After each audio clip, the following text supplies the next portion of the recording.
Hi అండి, నమస్తే. Welcome to Kriti's world.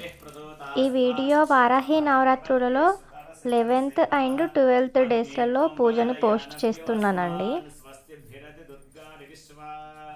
ఇది 11th డే అండి. అమ్మవారికి అందరం పంచామృత అభిషేకం చేస్తున్నాము. వీడియోని లేట్గా పోస్ట్ చేస్తున్నానండి, ఎందుకంటే పూజ జరిగిన రోజులు అసలు టైం లేకుండే అండి. రోజు మార్నింగ్ అండ్ ఈవినింగ్ గుడికి వెళ్ళడము, రావడం, ఇంట్లో పని చేసుకోవడం, పిల్లల్ని చూడడం ఇదే సరిపోయిందండి. ఎడిటింగ్ చేయడానికి నాకు అంతగా టైం దొరకలేదు, సో ఇప్పుడు పోస్ట్ చేస్తున్నానండి.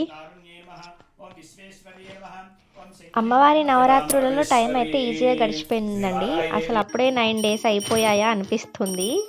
చాలా తొందరగా గడిచిపోయాయి. రోజు మార్నింగ్ ఈవినింగ్ టెంపుల్కి వెళ్ళాం కదా, అసలు టైం అయితే ఏర్పడలేదు.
ఇంతకు ముందుది గురువారం వీడియో, ఇప్పుడేమో శుక్రవారం వీడియో అన్నమాట. శుక్రవారం మేము అమ్మవారికి శాకంబరి అలంకారం చేసుకున్నాం కదా, దానిలో పాటే ఇదంతా. అందరం కూరగాయలు టెంపుల్లోకి తెచ్చుకున్నాము.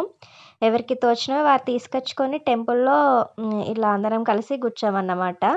చాలా తొందరగా దండలు ప్రిపేర్ అయ్యాయి, అలాగే ఎక్కువ మొత్తంలో కూడా వెజిటేబుల్స్ వచ్చాయి. అమ్మవారిని అయ్యగారు అలంకరించారు అభిషేకం చేసి. అమ్మవారి అలంకరణకు మొత్తము 2 hours పట్టిందండి. అంటే కూరగాయల దండలు అన్నీ అలంకరించాలి కదా, చాలా టైం తీసుకుంది. అమ్మవారు ఫైనల్గా మాత్రం చాలా బాగా ఉన్నారు.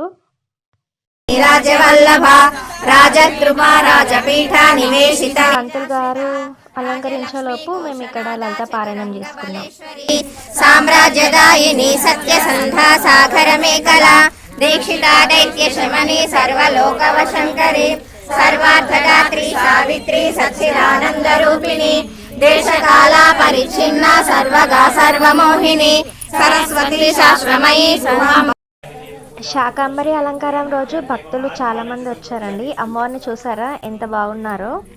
అయ్యగారు ఒక్క కూరగాయల దండ కూడా వదిలిపెట్టకుండా అన్నీ సెట్ చేశారండి, భలే సెట్ చేశారు, చాలా బాగుంది. శాకంబరి అలంకారంలో అమ్మకి పూజ కంప్లీట్ అయిన తర్వాత మేమందరం ఓడిబియ్యం పోసుకున్నామండి అమ్మవారికి.